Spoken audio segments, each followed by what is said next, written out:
वे बहुत ही ताकतवर हैं। उनके शरीर पर लगी कवच आर्मर को तोड़ने के लिए लगभग 99K2 हमले करने पड़ते हैं।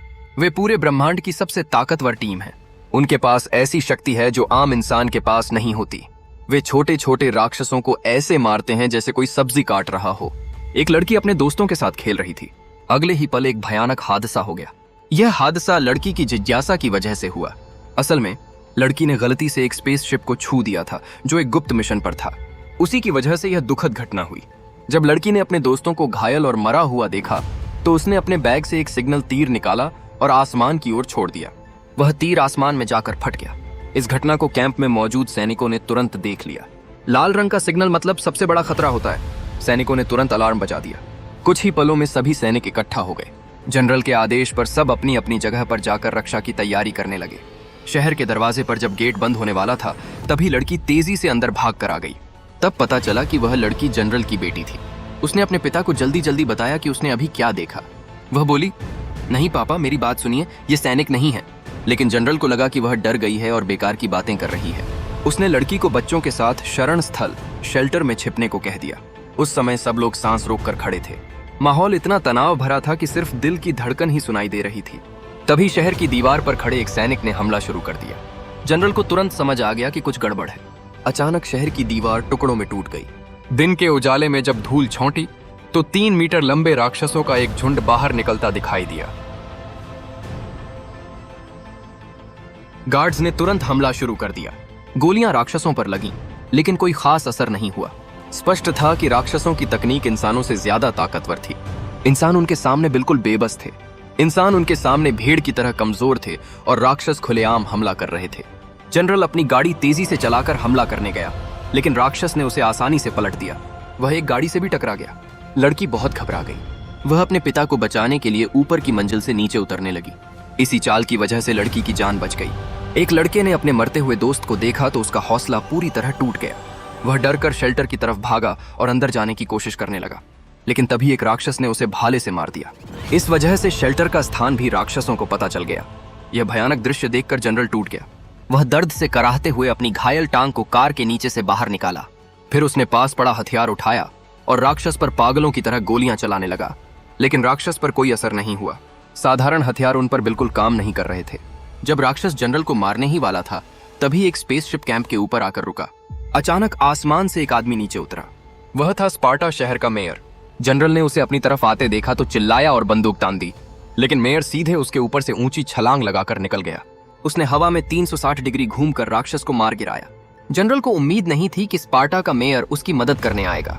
इसके बाद स्पार्टा के सैनिक एक एक करके आसमान से उतरने लगे। जो राक्षस पहले बहुत ताकतवर लग रहे थे वे स्पार्टा के सैनिकों के हमले से गिरने लगे। अब लड़ाई का माहौल बदल गया था। स्पार्टा के सैनिकों की ताकत देखकर जो सैनिक बचे थे वे हैरान और गुस्से में थे। यहाँ तक कि 88 साल का बूढ़ा आदमी भी डर गया था। शहर की दीवार पर मौजूद स्नाइपर को राक्षस ने देख लिया और उस पर हमला कर दिया। अचानक हुए हमले से वह बचने की कोशिश में दीवार से नीचे गिर गया। मेयर ने उसे देखा तो तुरंत उसकी मदद के लिए पहुंच गया। दोनों तरफ से जोरदार गोलीबारी शुरू हो गई, लेकिन दूरी ज्यादा होने की वजह से कोई भी दुश्मन की रक्षा को तोड़ नहीं पा रहा था। कुछ देर बाद मेयर की गोलियां खत्म हो गईं। तब उसने गैटलिंग गन उठा ली। कुछ ही समय में सभी राक्षस पूरी तरह खत्म कर दिए गए। जनरल जमीन पर पड़ी लाशों को देखकर बहुत दुखी हो गया, लेकिन खुशी की बात यह थी कि उसकी बेटी शाओहा अभी जिंदा थी। जब जनरल खुश हो रहा था तभी एक घायल राक्षस ने शाओहा को देख लिया। जनरल अपनी बेटी को देख रहा था। वह धीरे धीरे राक्षस की तरफ बढ़ता हुआ उस पर गोलियां चलाने लगा। वह राक्षस का ध्यान अपनी तरफ खींचने में कामयाब हो गया, लेकिन इसकी कीमत बहुत भारी थी। राक्षस ने अपना हथियार चलाया। जनरल ने उसे एक हाथ से पकड़ लिया। दूर खड़े मेयर ने यह सब देखा और शाओहा की डरी हुई आंखों के सामने यह सब हो रहा था। मेयर समय पर वहां पहुंच गया और उसने राक्षस को गोली मार दी।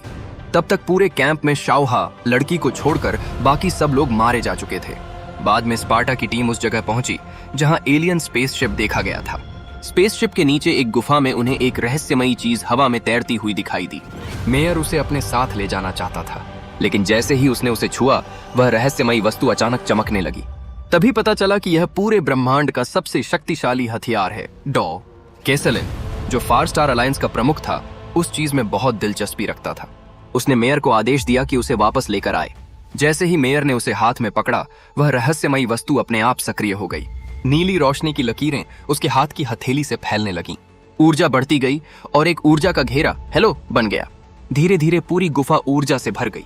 यह सब दृश्य केसेलिन भी देख रहा था। स्पार्टा के आर्मर के सिग्नल से केसेलिन का दिमाग और पीनियल ग्रंथि सक्रिय हो गई और उसने समझ लिया कि इन दोनों का आपस में कोई संबंध जरूर है। उसी समय अंधेरे में छिपा हुआ राक्षस भी हैरान रह गया। जब मेयर और ऊर्जा आपस में टकराए तो अचानक उसकी आंखों के सामने अंधेरा छा गया। इसी दौरान एक राक्षस वहां से भागने लगा। वह यह महत्वपूर्ण खबर अपने साथियों तक पहुंचाना चाहता था। मेयर और उसके साथी उसके पीछे दौड़ पड़े। उसी समय उसने एक बच्चे को टक्कर मारकर बेहोश कर दिया। जब मेयर बाहर पहुंचा तब तक राक्षस स्पेसशिप लेकर भाग चुका था। बेहोश पड़ा बच्चा वहीं था। जब बच्चा होश में आया तब तक वह स्टार हेडक्वार्टर्स की तरफ जा रहा था। तभी अचानक एक महिला का होलोग्राम प्रोजेक्शन सामने दिखाई दिया। उसे मुख्यालय ने भेजा था ताकि वह बच्चे से बातचीत कर सके। उस महिला ने बताया कि कैंप पर हमला करने वाला राक्षस असल में स्टार अलायंस का सैनिक था। इंसानों और स्टार अलायंस के बीच दुश्मनी कभी खत्म नहीं हो सकती, इसलिए मुख्यालय चाहता था कि बच्चा दूसरे विद्रोही सैनिकों को समझाए कि वे लड़ाई छोड़ दें और संयुक्त मुख्यालय के साथ मिलकर स्टार अलायंस के खिलाफ लड़ें। लेकिन बच्चे ने यह प्रस्ताव ठुकरा दिया। उसकी बात न मानने पर मुख्यालय ने आदेश दिया कि बच्चे को मार दिया जाए। लेकिन रहस्यमयी वस्तु की शक्ति देखने के बाद मेयर का हौसला वापस आ गया था। वह इस मासूम लड़की को मार नहीं सकता था। मेयर ने स्पेसशिप के अंदर लगे निगरानी कैमरे सर्विलांस कैमरा को निकाल दिया और लड़की को बचाने का फैसला किया। मुख्यालय को तुरंत इस बात की जानकारी मिल गई। मेयर के इस फैसले से मुख्यालय बहुत नाराज हो गया। उन्होंने सप्लाई सिस्टम बंद करने का आदेश दिया ताकि ऑक्सीजन की कमी से लड़की मर जाए। जैसे ही लड़की बेहोश हुई मेयर ने उसे अपनी बाहों में उठा लिया। फिर मुख्यालय ने मेयर के आर्मर का ऑक्सीजन सिस्टम भी बंद कर दिया ताकि मेयर मजबूर होकर उनका आदेश माने। लेकिन मेयर ने लड़की की रक्षा करने का फैसला कर लिया था। अपनी मजबूत इच्छा शक्ति से उसने मैनुअल ऑक्सीजन सिस्टम चालू कर दिया और दोनों किसी तरह बच गए। लेकिन लड़की को अभी भी यकीन नहीं था कि मेयर उसे नहीं मारेगा। मेयर ने बताया, यह मार्क 6 बिल्डर आर्मर है जिसकी बाहरी परत मजबूत टाइटेनियम से बनी है। इस पर आसानी से खरोंच भी नहीं आ सकती। लड़की को भरोसा दिलाने के लिए मेयर ने अपना हेलमेट उतार दिया। वह बोला, अगर तुम्हें मुझे मारना है तो यहीं मार देना। मेयर के इस व्यवहार से मुख्यालय को यकीन हो गया कि वह बगावत कर चुका है। यह सुनकर मुख्य कमांडर बहुत गुस्सा हो गया। उसने अपने सैनिकों को आदेश दिया कि स्पेसशिप को रिमोट से कंट्रोल करके नीचे उतारो और पूरी टीम को भेजकर मेयर को पकड़ लो। ऊपर बैठे अधिकारियों के लिए स्पार्टा के सैनिक सिर्फ हथियार थे जिन्हें कभी भी फेंका जा सकता था। लेकिन कैथरीन के लिए बात अलग थी। मेयर उसका सबसे बेहतरीन प्रोजेक्ट था, इसलिए उसने चुपचाप बाकी 3 सैनिकों को आदेश दिया कि मेयर की सुरक्षा सुनिश्चित करें। जैसे ही स्पेसशिप उतरने वाला था मेयर ने उसे मैनुअल मोड पर चला लिया। सैनिकों ने तुरंत स्पेसशिप को घेर लिया और दरवाजे पर बम लगा दिए ताकि अंदर घुसकर मेयर को पकड़ सकें।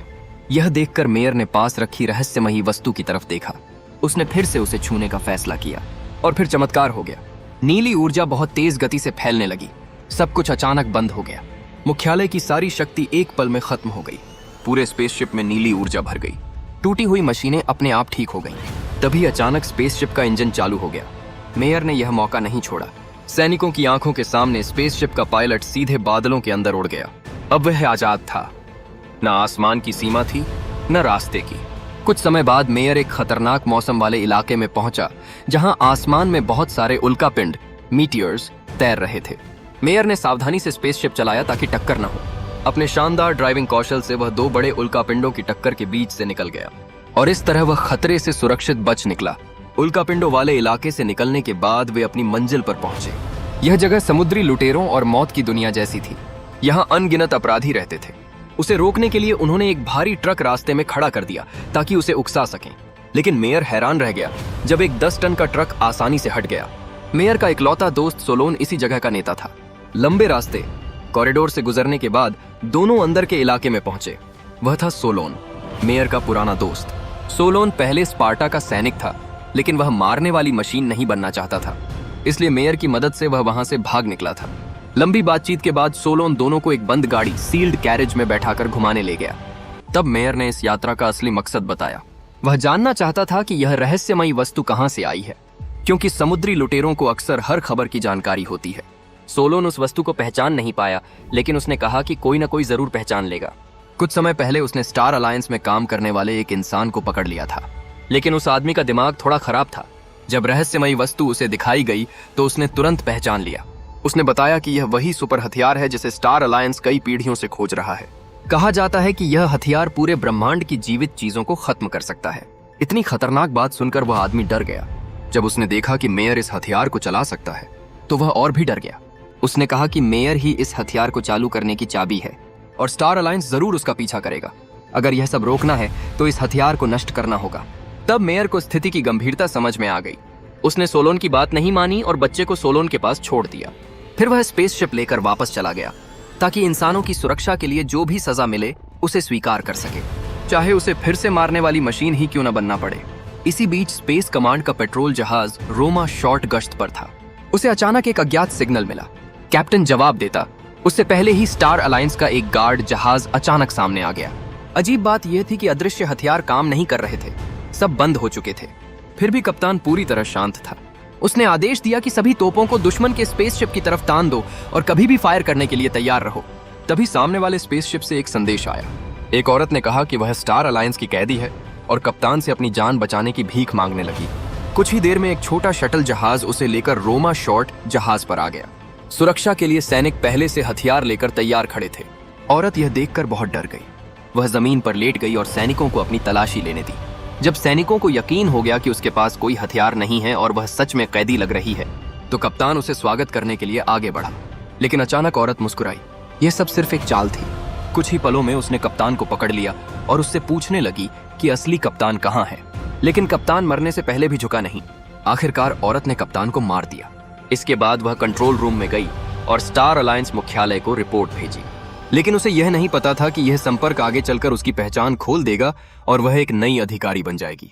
इस बीच स्टार अलायंस के बड़े अधिकारी बैठक कर रहे थे।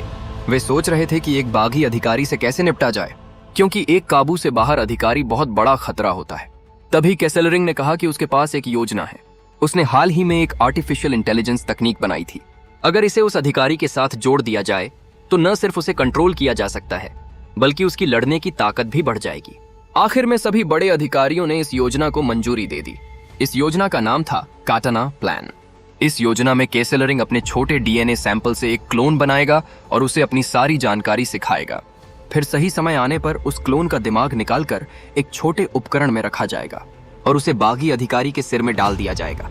जब दोनों जुड़ जाएंगे तो क्लोन का दिमाग आर्टिफिशियल इंटेलिजेंस में बदल जाएगा।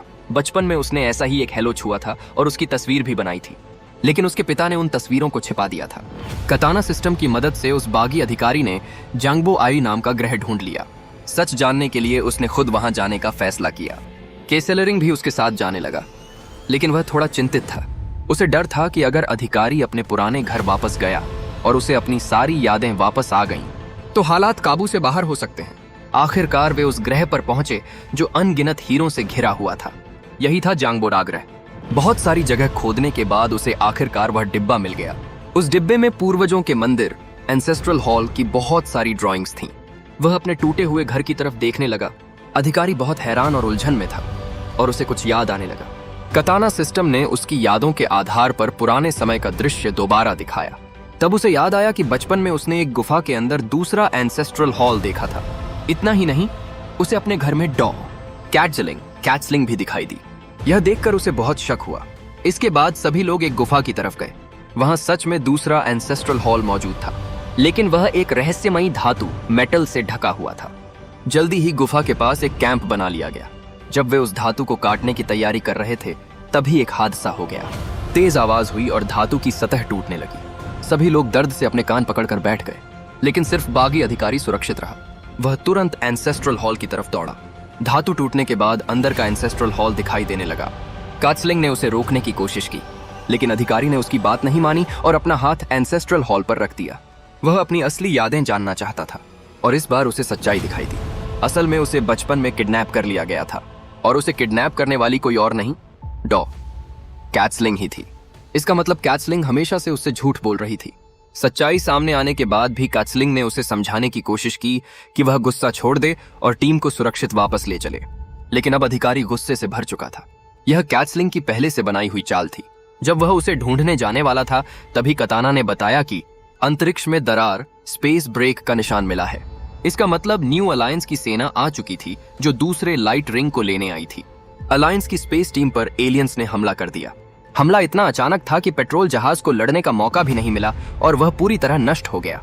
हवाई ताकत, एयर सुपीरियरिटी न होने की वजह से अलायंस के सैनिक कमजोर पड़ गए। हथियार और तकनीक भी दुश्मन से कमजोर थी। इतनी खराब हालत में भी सैनिक आखिरी दम तक लड़ते रहे। कात्सलिंग समझ गई कि न्यू अलायंस के सैनिक लाइट रिंग को लेने आए हैं। उसने तुरंत आदेश दिया कि अधिकारी किसी भी हालत में लाइट रिंग को वापस लेकर आए। सैनिकों ने अधिकारी को एक टैंक पर बैठा दिया। स्पार्टा के सैनिक आगे आगे चल रहे थे। स्नाइपर नम 125 पीछे से सुरक्षा दे रहा था। तभी अचानक एक स्पेसशिप आया और उसने जमीन पर बहुत सारे दुश्मन उतार दिए। दुश्मनों की संख्या बहुत ज्यादा थी। अगर अधिकारी आगे बढ़ता भी तो हारने का खतरा था। टैंक पर बैठे सैनिक धमाके में मारे गए, यहां तक कि टैंक का ड्राइवर भी मर गया। तब अधिकारी ने न्यू अलायंस के सैनिकों को गोली मारकर खुद टैंक चलाना शुरू कर दिया। जब टैंक सुरक्षित जगह पहुंचने वाला था तभी एक और हादसा हो गया। स्नाइपर नंबर 105 ने अपने साथी को जमीन पर मरा हुआ देखा।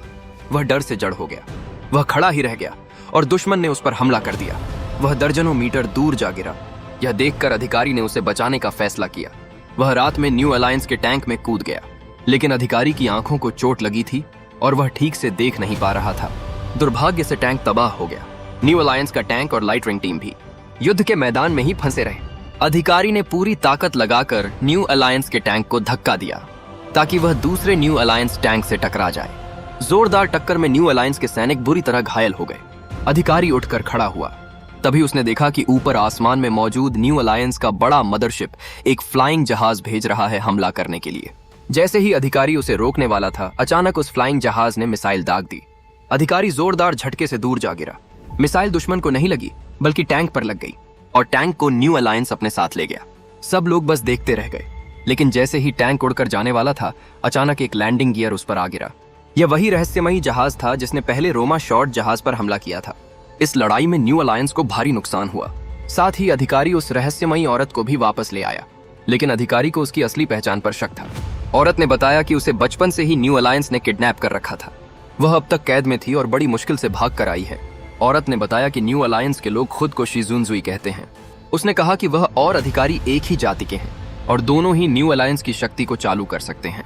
यह सुनकर अधिकारी को वह पागल आदमी याद आया जिसने कहा था कि शिजुनजुई असल में ज्यादा विकसित इंसान है, लेकिन वही इस तबाही की शुरुआत भी थे। अधिकारी को पहले विश्वास नहीं था कि वह खुद कोई खतरा है, लेकिन बाद में जो हुआ उससे उसे यकीन करना पड़ा। शाओहेई ने जीन टेस्ट किया। उसमें पता चला कि अधिकारी और शिजुनजुई के जीन बिल्कुल एक जैसे हैं। ऐसा होना 100 में सिर्फ एक बार संभव होता है। मतलब औरत झूठ नहीं बोल रही थी, वे सच में एक ही जाति के थे।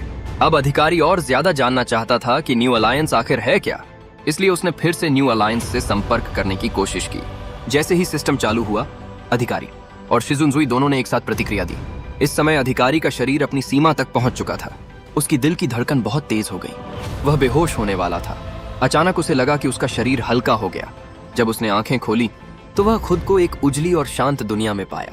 लेकिन हैरानी की बात यह थी कि शिजुनजुई भी वहीं मौजूद थी। और भी अजीब बात यह थी कि दोनों की शारीरिक ताकत बिल्कुल एक जैसी थी। उनके विचार भी एक दूसरे से जुड़ गए थे। ऐसा लग रहा था जैसे दोनों एक दूसरे की भावना महसूस कर सकते हों। इस मानसिक जुड़ाव की वजह से दोनों के बीच प्यार जैसा एहसास पैदा हो गया। फिर दोनों के बीच कुछ ऐसा हुआ जिसे शब्दों में बताना मुश्किल है, यानी रोमांटिक सीन हुआ। कुछ देर बाद शिजुनजुई सो गई। अधिकारी को याद आया कि उसे उसका सिर काटकर वापस ले जाना था, लेकिन जब वह ऐसा करने वाला था तो वह हिचकिचा गया। आखिर में उसने ऐसा नहीं किया। कुछ समय बाद शिजुनजुई ने उसके शरीर पर फिर से नियंत्रण पा लिया। फिर उसने एक ऊर्जा हथियार निकाल लिया।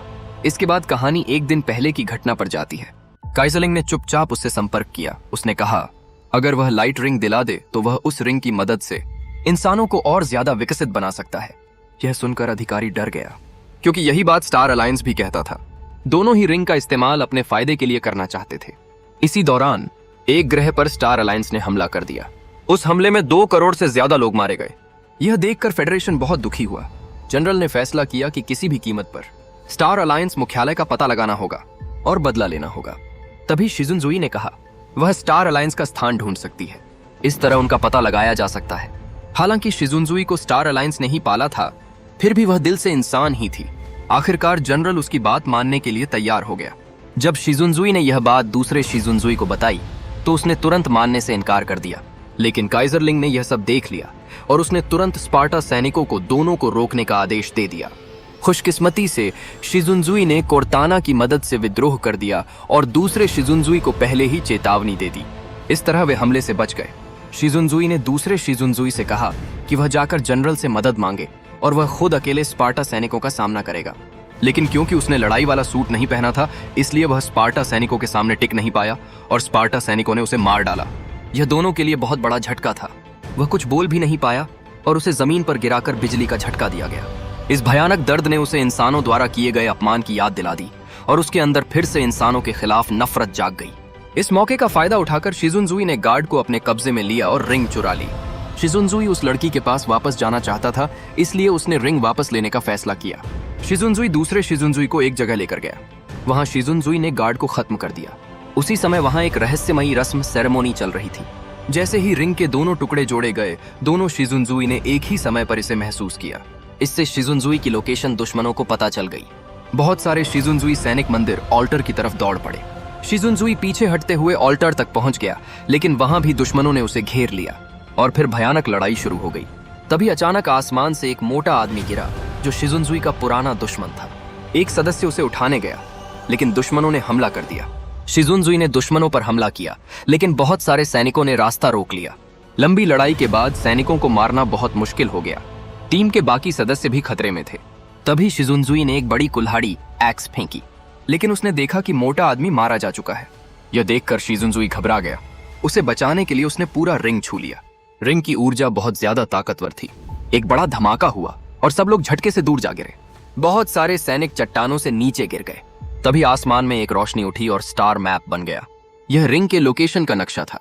फिर शिजुनजुई और दूसरे शिजुनजुई की चेतना फिर से रिंग की दुनिया में पहुंच गई। तभी संकट के समय शिजुनजुई ने केताना से कहा कि वह उसके शरीर को अपने कंट्रोल में ले ले, लेकिन ऐसा करने का नुकसान यह था कि उसकी अपनी चेतना हमेशा के लिए खत्म हो जाती। शिजुनजुई के पास कोई और रास्ता नहीं था। रिंग वापस लाने और साथियों को बचाने का यही एक तरीका था। केताना के कंट्रोल को आसान बनाने के लिए शिजुनजुई ने अपना विरोध छोड़ दिया। वह बेहोश हो गया। तभी केताना उसके शरीर में आ गया और दोनों एक हो गए। अब शिजुनजुई का शरीर और केताना की शक्ति पूरी तरह मिल गई। अब असली शिजुनजुई प्रकट हुआ, जैसे कोई युद्ध का देवता। उसने दुश्मनों को आसानी से मार गिराया। एक दुश्मन गुस्से में उसकी तरफ दौड़ा, लेकिन शिजुनजुई ने उसे भी मार दिया। फिर शिजुनजुई रिंग लेकर वहां से उड़ गया। तभी के यन-25 को समझ आ गया कि असली शिजुनजुई हमेशा के लिए खत्म हो चुका है और रिंग अब पूरी तरह उनके कब्जे में आ चुका था।